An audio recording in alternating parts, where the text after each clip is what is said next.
Hello, Cosmic Witches, and welcome back to another episode of the Divine Gossip Girls podcast. I'm so excited you're here. So, today's episode is a slightly longer one than usual, but it's a good one. It's still full of so much magic. So, today we're going to be speaking on day and nighttime routines, the importance and the science of routines, of habits, of intentions, navigating the fear of stopping and pouring into yourself each morning and each evening, looking at whether you're nourishing or whether you're numbing. And we give a lot of practical and spiritual routine ideas. So go dive into this episode, take some notes, listen to it again if you need to, come back to the episode, save it, share it with a friend who you feel would benefit from implementing more daytime and nighttime routines. And yeah, please let us know how you find this episode, and we will see you on the other side.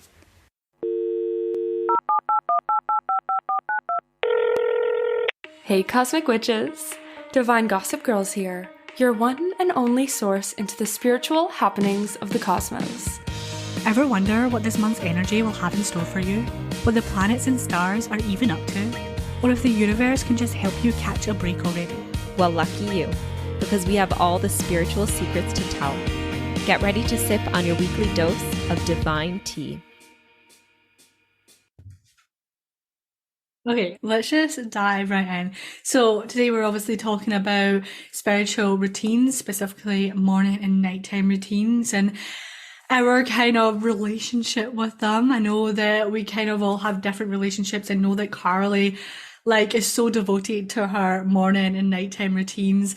And for me, I personally, I used to love my morning routine. See, when I first got into my spiritual journey, my personal development journey, I had such a strong rooted morning routine. I used to bounce out my bed because I was just excited to do my morning meditation, my gratitude journaling, and doing all that good stuff. But I recognized that I didn't actually have a nighttime routine, and I was kind of just going to bed on my phone, not really grounding my energy, cleansing my energy. So for me, the past little while is actually building a strong morning routine and also a strong evening routine. But also I know that Maggie has kind of been struggling with her routines just because of her living situation and just different things. So I thought we'd bring this to the spiritual tea table today to also inspire you guys if you don't have a morning routine or a nighttime routine, and maybe give you some inspiration, give you some ideas, because I know for me, since really incorporating routines like morning routine and a nighttime routine, it has evolved, and it does kind of differ from day to day as well, and that's okay too. But I know that in our today, in our kind of society, it's easy for us just to press the snooze button and get up and start our day in a kind of, what is the word? A France? That's the word that's coming through. Just get up, get started the day. I know a lot of my friends who may not be in the spiritual world, but also for me, a past version of myself who would literally snooze and just get up and go. And that's just not healthy. It's not healthy. And I know that this kind of conversation is to inspire you. Just kind of take a little step back and just become aware and mindful of do you have a morning routine right now? Do you have a nighttime routine? How does your routines look like right now? And is your mind, is your body, is your heart, is your soul maybe asking you to start implementing some practices to support your energy throughout the day? Because I know that even for your nighttime routine, I have had to get a little kind of realign myself with my nighttime routine, because I kind of came off, especially with the holidays and the Christmas season. I kind of lost my rhythm with it, and I kind of felt this imbalance throughout my day because I wasn't rooted into my nighttime routine. I was staying on my phone, I was scrolling on my phone till the very minute I went to bed, and I've had to kind of realign myself with my nighttime routines, because that's where your morning starts as well. So yeah, girls, what do your routines look like? I think that it's important, a routine at night and in the morning is so important. I think if you don't have either right now, I would really push you to just choose one, because Yeah. sometimes being like, I'm going to do the perfect And I think for evening. me, yeah, because that's what I did. I started with morning routine, and then as I kind of grew a consistent practice with that, because it's habits, you're starting a new habit and it takes time. So like when I first started building a morning routine, it literally just was like writing three gratitudes and three affirmations and maybe doing like a little meditation or a tapping. And from there, that just gradually built, because my devotion built, my desire, my excitement, the shifts that it was having on me, I started to experience them, and I was like, this is helping me, and I want to continue leaning into that. And then from there, that's when I was like, okay, like maybe I should start incorporating a nighttime routine as well. Exactly. And I think it's like, just start small. It doesn't have to be this big luxurious thing. It's just like, I think Carly will talk about it more because she said she's been looking into more of like the energy and I think like the psychology behind routines. So I'll pass that over to her in a second to talk more about that. But it's just like habit stacking, right? Like take something that you do in the morning that's like maybe not a super spiritual routine. Like maybe you brush your teeth every morning. So it's like, okay, maybe your morning routine starts with doing something right before you brush your teeth or right after you brush your teeth, and then extending it from there until it's exactly where you want it to be. But you don't have to do it all at once. You don't have to do morning and night all at once. Take it slow. And if you're in low energy and like you're having a hard time and life is kind of taking you for a spin, yeah, it can be really difficult. Like, I love my routines. They make me feel so good. I've been really consistent with routines for years now, actually. And then, the past few months, they've been almost non-existent. I've been really struggling to get into my routines. And this is my little like message to you of like, yes, you need to hold space for yourself. And that's what I've been doing a lot, is just like literally trying to get by and get through. And I've had really, really low mental health, like the lowest mental health I've had in probably close to a decade, like really hard times, really hard energetic times and emotional times and mental health times. But there also gets to be a point where holding space for you to just like exist also isn't healthy anymore. And I think like I did need to do that for a while because I needed to just allow these emotions to like move through me and to like feel them, and not to try and like just push them away with my morning routine, to be like, it's okay, I'll just do all this stuff and mask these low feelings. But also, you're not going to get out of your low feelings with your low feelings. Like you're not necessarily able to just like purge them out and then move on. And like when you're in a really low place and you're struggling with routines, it is going to be hard to move yourself out of that space. And I think I have realized that my situation is not changing for months now, and I'm obviously not going to be as bright and peppy and bubbly and high energy as I would be if I wasn't in this situation. But sitting on my phone for 2 hours in the morning when I first wake up is not going to help. It's only going to make it worse. And so I really urge you to ask, like, do you need to hold space for yourself right now? Or do you need to kind of like kick yourself in the butt and be like, all right, it's time for some tough love? Because I'm someone who loves to hold space for others, hold space for myself. Like I'm a Cancer rising. It's what I do. But also sometimes I need to be like, that's it. You're getting up and like going for a walk first thing in the morning. That's it. You're getting out of the house today. That's it. You're going to work out in the morning before anything else. You're not going to go on your phone. You are going to do this before bed. Like sometimes it's just a bit of tough love and a bit of a push, and it feels uncomfortable, but it's what you have to do. But that's just me coming from a place of, I don't know how much I have to add to this conversation today, because I have like of what my current morning routine is, because I don't really have really solid routines right now. And so it's like, if that's where you are, I see you and I hold space for you. And maybe that's a reflection you need to do. And with that being said, Carly, tell us about why it's so important. Tell us everything you've been learning.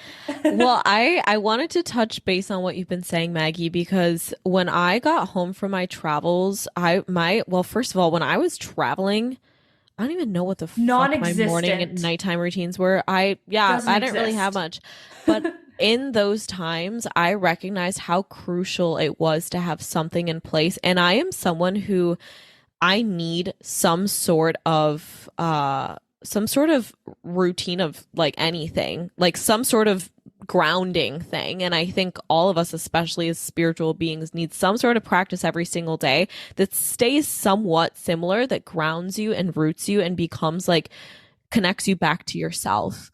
And I think if you are seeing a night or morning routine in a negative light, I want you to see it as it's actually allowing you to hold space for yourself too. Like by sitting down and just taking a few minutes to either meditate, breathe, journal, move your body, stretch, you are actively holding space for yourself. And it's strange. I mean, it makes sense, right? Anytime we seem to like fall into a rut, or the holidays come up, the first thing that seems to go is our regular daily practices of meditating or journaling. But realize that in those moments that you are feeling low, the thing that you need most is that time. You need that time to yourself to help yourself out, even though it feels even harder to do it and create time for it. It's because your ego is in that fight or flight. It's in the mode of, oh, I gotta go, go, go. I can't stop. I can't focus on myself, because if I stop and I focus on myself, then it's like that psychological tiger that you're running from will catch up to you. That's what your mind is thinking. So you're so fearful to stop and pause and take 5 minutes for yourself. But if you just do it and you say, you know what, it's going to be hard to start, but I'm going to do it, then you can literally do anything. I think it's like Mel Robbins that said the same energy you need to start waking up an hour earlier every day. Like that energy that it takes to start something new is the same energy that you will use to create a business, to create like anything in your life. It's that level of like, even though it sucks, I'm going to do it. And I think that's just recognizing that, yes, there's a fine line between like allowing yourself to sit in the lands of hurts and pains and suffering.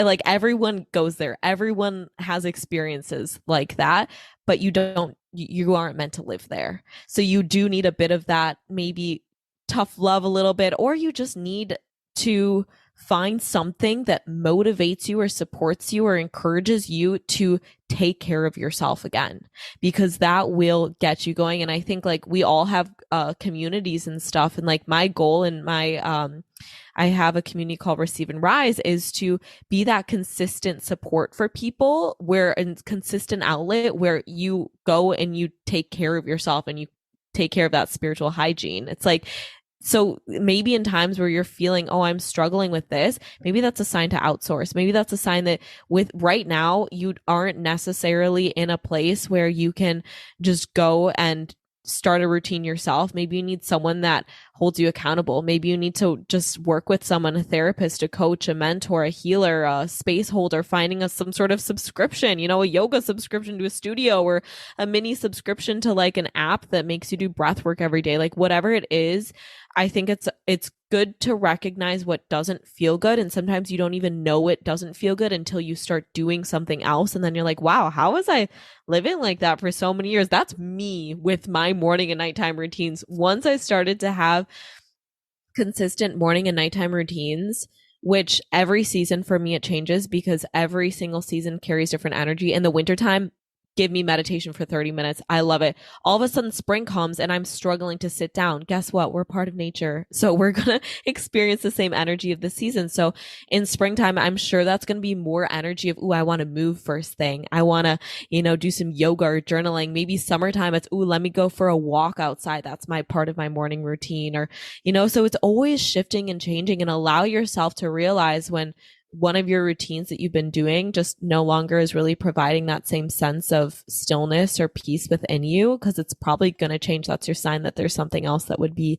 more aligned. So I didn't really get into the science, But one thing I want to say as well on that note, though, is also recognizing that you are deserving and you're worthy of pouring into yourself as well. Because I think sometimes there is that underlying unworthiness of giving yourself that time. You know, you are worthy and you're safe and you're deserving of pouring 10 minutes into yourself each day in meditation, whether it be by yourself or, like Maggie said, in these different communities. Carly has her, I mean, Carly has her own membership. I have my own membership. I know Maggie is about to bring hers out into the world as well. There's all these different spaces to It'll support you. it'll be live by the time that this is out. It'll be live because That's so we're filming exciting. in advance. Yeah. So Carly will be away doing her thing, but that will be hers will be reopening. So there's like this abundance of spaces for you to actually begin to lean into these practices and build that muscle, build that practice,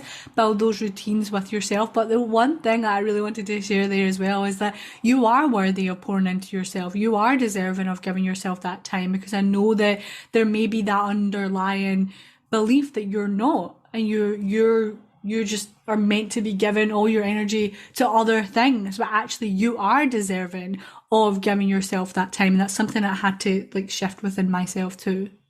And asking yourself, like, are you nourishing or numbing? Like, that's something that's been a real big theme for me lately, is like choosing to nourish over choosing to numb.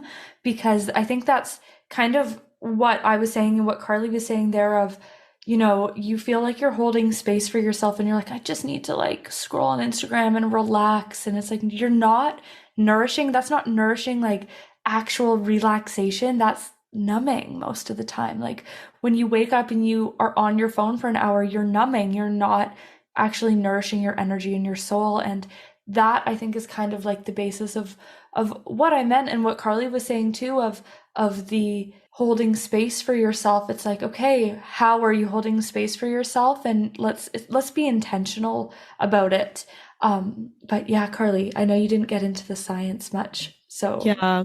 Well, I wanted to say also with what you said there, Maggie, about like how scrolling on your phone and stuff like that is a way of numbing. And it truly is the truth. When I did my time in silence, when I was volunteering at the Buddhist nunnery, so much of my time in silence, I recognized that obviously you don't have anything. You don't have your phone, you don't have a book, you don't have a journal, you don't have any way to like numb or distract.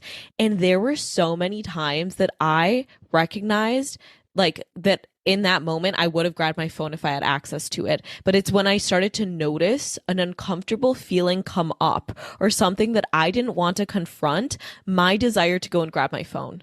And through my time in silence, I found that since I couldn't grab my phone, I had to deal with the emotion, and I would just process it right then and there, and then I would be fine. And I would have great sleep as a result. I felt more clear-minded, more focused, more at ease, less anxious, because I wasn't constantly numbing things. And what we do when we just grab our phone is, it's not that our body forgets it. It just means that it goes back into us. So something that wanted to be acknowledged and released is now still just being held in your body because you're numbing it down by grabbing your phone. So it is very interesting to just recognize those kind of tendencies. And there's so much science behind as well, like the phone kind of thing of grabbing it and what it does to your nervous system and what it does to your body and your mind every single time that you're grabbing it and you're scrolling instead of sitting with yourself and actually holding space. I think it's great to take time where you can literally just totally tune out, do something and just be like mindless for a second, but really acknowledge that most of the time, probably 99% of the time that you're scrolling is not actually nourishing you. Yeah, there's that little bit that like sometimes you just got to be mindless, but you can also be mindless reading a book. You can be mindless watching a TV show. Social media is really overstimulated because it's like every 10 seconds you're getting in a new input and a new input and new input. So unlike a TV show where you're just like watching that can even be a very mindful experience when you're just focusing in on a TV show. With social media, it's like every 10 seconds you're getting another dopamine hit. And then that's why afterwards, sometimes you can come off just feeling like super anxious. And you might not even realize it though, because that's your normal. So until you stop, will you notice that didn't feel good? So that's the thing with morning and night routines. If you're sitting here and you're like, I don't really have a consistent one, but I think I'm fine. It's just like, I'm telling you right now, it's most likely because that is your normal and you don't know what it's like to have a morning or nighttime routine. Because there's so much science behind nighttime and morning routines. And I'm pretty sure there's like a statistic that like 99% of like the top I think it's almost like 100%. It's crazy. Like the most successful people, billionaires, millionaires, whatever you want to, like, just like higher bracket, like very successful people, all have in common nighttime and morning routines. They have their nighttime and morning routines down like nothing else, because they know the science of the mind. They know how necessary it is for them to set their selves up at nighttime for their next day. Because your nighttime, the goal of a nighttime routine is to take the mental pressure off of your morning, so that you're not using up all of that all of that your willpower. So you don't have to use all that willpower. So you want to set yourself up for success in the morning. So your nighttime should be a time of, all right, I'm releasing everything from the day before. I'm letting it down on a journal dump, doing a journal dump of some sort. And then you're in a state of setting yourself up for success in the morning. So maybe that means, instead of, freaking out about what am I going to do, you create like a side-by-side table of, okay, tomorrow this is what I have to do. And then here is what I could do if I have time. So it's kind of like you're setting yourself up of, okay, I know what I need to do, so I don't need to freak out about it before I go to bed. And then, like, let's say you're someone that wants to get a solid workout routine, and all right, you have your little water bottle ready and your cute little fit that you're going to wear to the gym all set out for you, so you don't even have to think about it. You start to make non-negotiables for yourself. So for me, I'm like, all right, I'm going to have an incredible sleep, and then when I wake up, first thing I do is meditate. Like, it's kind of like, do something so that you don't have to make choices in the morning, because your mind, when you wake up, is in a state of delusion. It will be delulu. It's going to be driving you like crazy. It's going to be like, little monkey, like, let's go, let's start the day, let's make you super freaked out about all these things.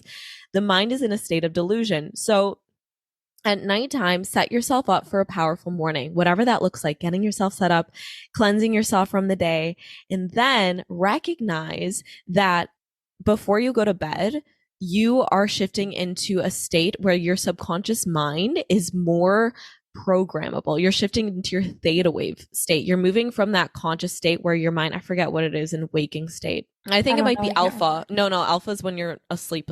But anyways, the theta wave state is like that in between state. And you're usually in it for about 10 minutes before you like zonk, you like hit the pillow. So when you're meditating at night and you're in that theta wave length state, you're in that very influenced part of your day. And usually I'm like, meditation at night feels so good and can feel easier because your mind isn't like, in the morning, I'll talk about the morning, but at the nighttime you are more in like that Zen theta wave state. So meditating can be really beneficial. Doing gentle stretching can be really beneficial. And not only that, but I want to share with you guys this one thing, and I forget where some researcher did this study, but basically before you go to bed, you write down the things that you want your subconscious to figure out for you, because your subconscious is what's always running the show, right? And if you don't give your subconscious a goal or directed towards something, it will just like be a little monkey running free and wild, just floating off of conditioning or floating off of what you just put into your mind right before you go to bed. So if you're on your phone right before you go to bed, guess what your subconscious is going to be doing when it sleeps? It's going to be trying to figure out all these information of all these inputs that you just gave it. And that's why we sometimes don't even get into that deep state of REM, because we are like, our mind is like process. So if you can tell your subconscious what to do before bed, just watch what happens. You'll have a download when you wake up. You'll wake up feeling more refreshed because your mind wasn't jumping from thing to thing. It was focusing on something. Before Carly moves on to morning routines, oh, sorry, I just moved my chair. Before Carly moves on to morning routines, because I think you said you had some stuff you wanted to say about that, I would love it if we could all give one practical and one like maybe a bit more like in-depth woo-woo thing. So like for Carly, it seems like meditation is like your more practical one, and then this like more woo-woo one that you wanted to give was that scripting, the giving your subconscious mind something to work through. So I thought I'd give two, and then Sophie, could give to, and then we could do the same thing for morning routine. So my practical thing for nighttime routine, just something that's really easy and practical, is just I keep a book on my bedside table for when I'm trying to get into this more, and it helps if I can get my partner to go along with me because it's hard to focus if he's like watching a video on his phone. But I like to read before bed. I find it makes me super sleepy, first of all. And I'm a bookworm, so I love reading. So reading before bed is my practical one. And then my more woo-woo one is that I like to, as I'm sleeping, I put on like what are they called? Subliminal meditations. Like I even have ones that are just like rain noises because I like sleeping to sound anyways. I kind of need to have something. And I just have like abundance subliminals or surrender subliminals or something like that behind it. And that really helps more in a spiritual way to like take in those affirmations and take in that energy and make sure, I mean, obviously it's from somewhere that you trust so that you know that whatever those affirmations that are super, super, super sped up so that your subconscious mind is just intaking them. I mean, trusting that they are something that is going to be healthy for you and from someone you trust or making your own even, but that's something more woo-woo that I like to do. What about you, Soph? I love it. Well, I was going to say reading a book, but I'll give you another one because I've been getting into reading a lot as well, and I've been doing like at least a chapter a night, and it relaxes my mind, it relaxes my body, and just like also stops me from going on my phone because I also fell into that habit of like being on my phone, especially like working late because like obviously Carly's over in the States, so we have our calls quite late, and it kind of sometimes when we do have our calls, like I'm maybe up a little bit later and I'm on my phone a little bit later. So this year in 2024, I have started to read a lot more and like put my phone away and do a chapter a night. But another practical thing that I love doing as well is doing some like a stretching practice in bed. So I am a part of like a Pilates membership, and she has like a stretch for bedtime, and that keeps me accountable because I'm obviously investing into that membership. It keeps me accountable for doing those practices. So she has one that I really love doing in my bed, and it kind of just releases any energy that's maybe built up in my body throughout the day, allows me to relax and release that, relax my body, calm my mind, tap into my body, relax, and then I go and read a little bit of my book. But obviously it's a practice, and sometimes like I slip up, sometimes I do go on my phone or whatever, but it's just a muscle, and those are the two practices that I've been enjoying doing.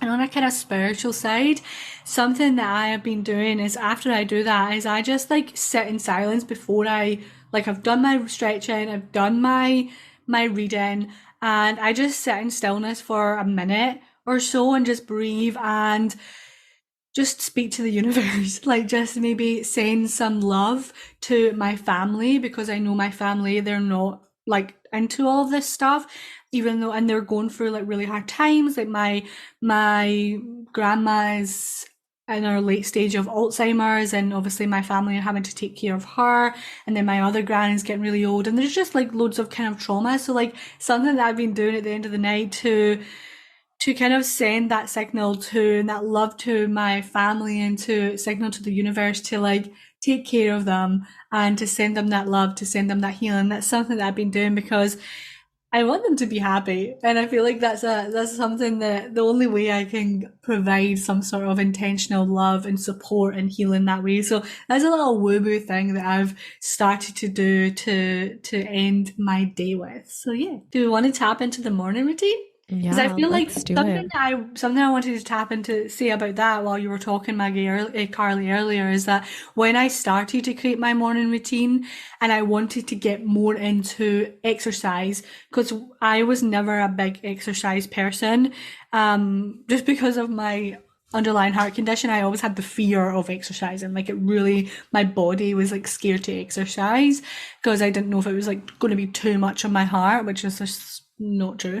But I started to do Pilates last year with Maggie when she came over, and it got me into things. And to build up that routine and that consistency, I would intentionally leave my yoga mat out. I wouldn't roll it up, I would leave it out. And I would say to my roommate, my flatmate, like, is it okay if I just leave this here? Because if I put that away, there's a chance that I'll not do this in the morning. So like, let's just keep this here until I've built up the practice. And I also created a little corner in my living room where that's where I do my morning routine, and it's something that excites me. So maybe it's like you create a space that is devoted for your practices. You know, it's not at your desk. It's not somewhere where people are going to distract you. Like, you have your own sacred space that you can devote to yourself and come into these different practices and routines. That's something that really worked well for me when I was building, starting to build these up. And my spiritual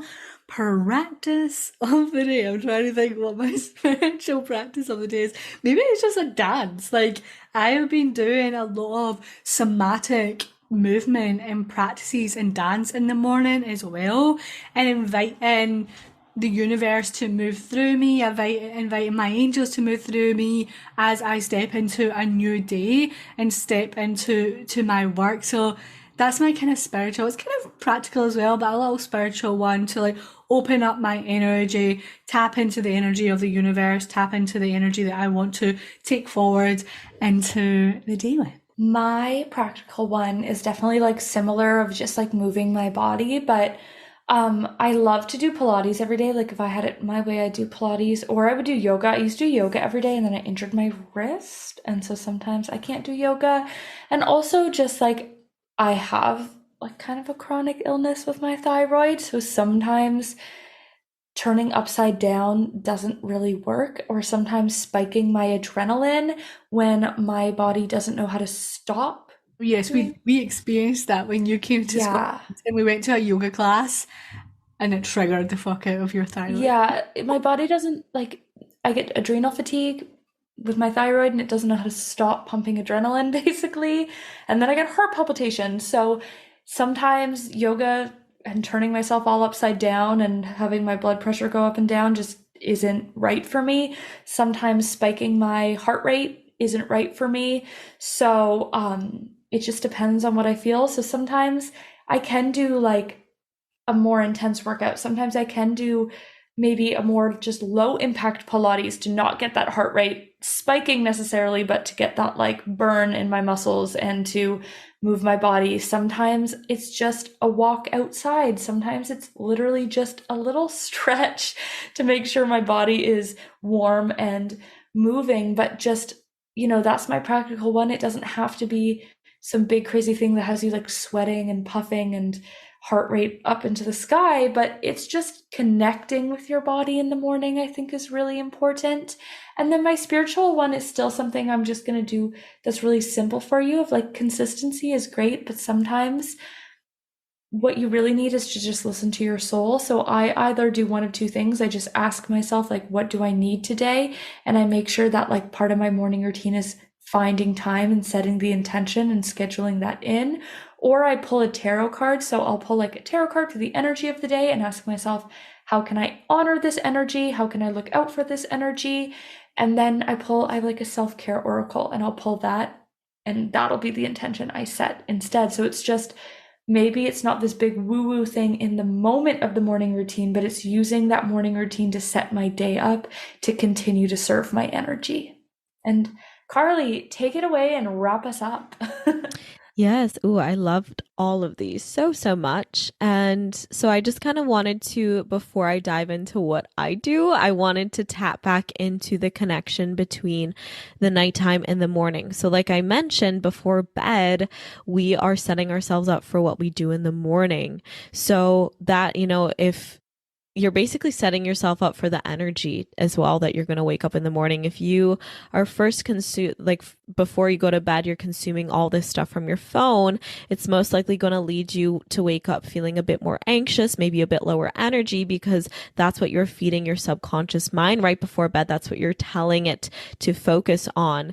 And so when we wake up in the morning, we have to recognize that basically the science behind it is your prefrontal cortex. And as you wake up, your prefrontal cortex is the part of your mind that is basically important for like all the executive functioning. It makes decisions. It like is more of that kind of structured like decision making part of the brain. But when you wake up, that part of the brain actually is also waking up as well. So your subconscious mind is still easily influenced because that part that usually blocks it off, your prefrontal cortex, which is what develops as a child. That's why children are so susceptible. They're like sponges, is because their prefrontal cortex isn't yet developed all the way. Basically, that part that was still developing as you were a child isn't fully on. So it's kind of like you're in that child state again of being a sponge.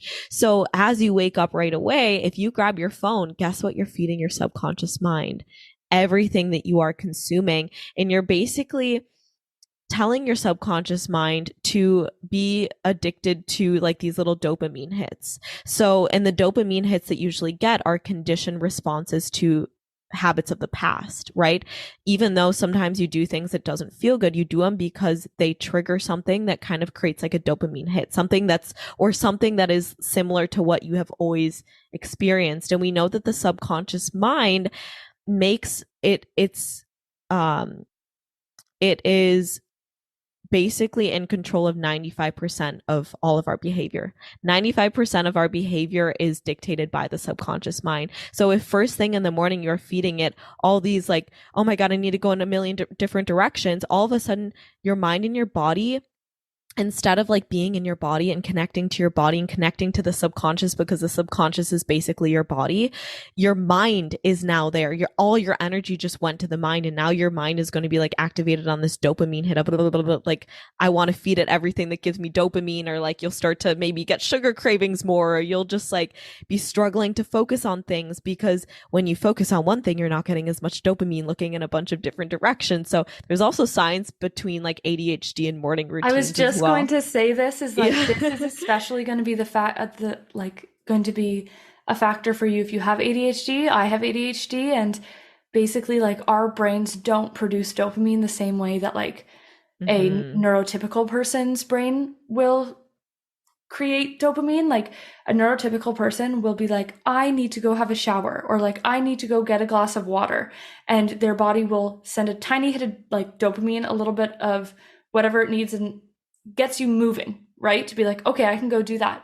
Whereas an ADHD brain, it just doesn't do that until it's like dire, basically, or unless it's something that like really produces dopamine, like something that like your phone, like a sugary snack, like something like that. And so if you can train your brain that this creates dopamine, and you know that your workout routine creates dopamine, like deeply subconsciously in your body, you're like, I know this will create dopamine. You're basically training your brain to emit the dopamine with that, especially with ADHD. And I've had to do this with like even little things, because you'll like with ADHD, you'll be like sitting on a chair and you'll be dying of thirst. And you're like, why can't I just get up and get a glass of water? And it's just because your body like isn't sending the proper signals that it's supposed to. And so I would be like, I'm going to go get a cookie. And my brain would be like, ooh, a cookie. Let's go to the kitchen. And I'd get up and I'd go to the kitchen, and then I wouldn't get the cookie. I'd just go get my glass of water and go sit back down. And it's almost like you have to, in a very nice way, like gaslight yourself into doing these things, because you're like, no, this is going to make me feel good, but I have to tell myself it's going to be better than it actually is, that I'm going to get a sugary cookie, even though I'm just going to go get a glass of water, because that's what's going to like create this dopamine effect in my brain. So that's just a fun ADHD sort of fact that you could bring in with morning routines, just as someone who has it. Yeah. And yes, it's probably more extreme if you have ADHD, but even if you don't, you can even use those little hacks of like, oh, when I get up in the morning, like, just create some sort of like excitement around things that usually you see as more mundane, and oh, I don't want to meditate, or oh, I don't want to do this or that. Like, make it feel good for you somehow. So basically, yeah, if you're grabbing your phone and you're doing stuff like that, you're becoming addicted to dopamine right away at the beginning of your day. And it can have a lot of bad effects as you move forward with your day, because you're going to feel like you're on a hamster wheel your entire day. You're going to feel like you're kind of in this fight or flight mode. And it's just that doesn't really feel good. So, in order to become what it is that you desire to become that day, you have to feed your mind exactly what you want to run your day as. So in this time where your subconscious is super susceptible, when you're still kind of in that waking states where the prefrontal cortex isn't quite on and you're that sponge, this is a great time to reprogram the subconscious. This is a great time for you to give yourself an intention. Intention is key here. If you do not give yourself an intention at the beginning of the day, your subconscious mind and everything that you have programmed will run your day. So, yes, it is hard to start your day differently and to show up as a new person or set up a new intention. But if you do that in the waking hours, it won't be so hard to carry on with it throughout your day. That's why morning routines are crucial, like I mentioned, in becoming your next level self, because you can intentionally set that up and actually have it melt into your subconscious in the morning. So what I started to do to pair this science or this knowledge with the person I want to become is right as I get up, the first thing that I do, I put it by my bedside, is I read my scripting letter. I read the Dear Universe, this is what this is who I am and this is what it feels like in my body. I read that first thing and then I go to the bathroom and I always put on some sort of audio track that like feels good. So I'll listen to like Abraham Hicks or something and I let that be what fuels my mind, because like I mentioned, in the morning your mind is in a state of delulu. It will tell you lies. It will tell you what you were conditioned to believe. It will tell you that you need to freak out and run, and there's so many things you need to do. So my recommendation is get the fuck out of your mind. Let something else go on in there. So you can start playing, an affirmation track, whatever it is, and just listen to it and absorb the words. And then from there, I go and I do my meditation, which once again, this is like a super cracked out. Did not happen overnight. If you could take one thing, it could probably be listen to an affirmation track, like do that. And then from there, maybe pair on some meditation afterwards. But then I'll sit down, I'll meditate.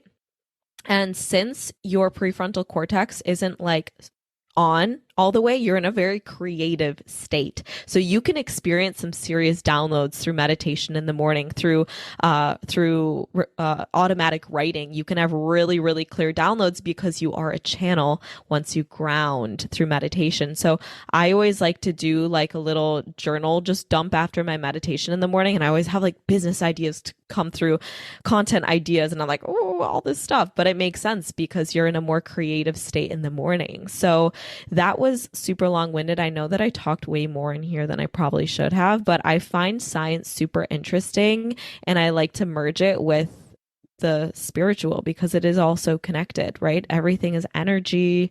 Everything is energy. And even though science can't quite prove energy is fact because they don't have stuff to test it, I always say science was created to test things that are physical and factual. And guess what? Science is not the physical, or spirituality is not the physical. It is the energetic. It is beyond what our humanness can comprehend. So I think we're going to go ahead and wrap this episode up. I know that it was a bit longer, but I hope you guys enjoyed some of the science. And honestly, if anyone ever wants to hear more science, I'm trying to get more into it because I miss learning. I miss university kind of. What? But anyways, I hope that you guys did enjoy. Leave a review, share this with someone that may benefit from listening to it. And maybe as you finish, you can do a little, I would say, if you're feeling overwhelmed with everything that was just said, the best thing you can do is do a little mindful audit. What does your morning and nighttime routine look like? And what is one way moving forward you can start to shift your morning routine? Maybe it's that instead of picking up your phone first thing, you instead put on that affirmation track. You instead take 3 deep breaths. Something simple, something easy, not overwhelming. Otherwise, you're not going to want to do it. So make it simple. And yeah, from there, you can just keep growing and habit stacking. So thank you guys so much. We love you and we will chat with you in our next episode. Bye. Bye.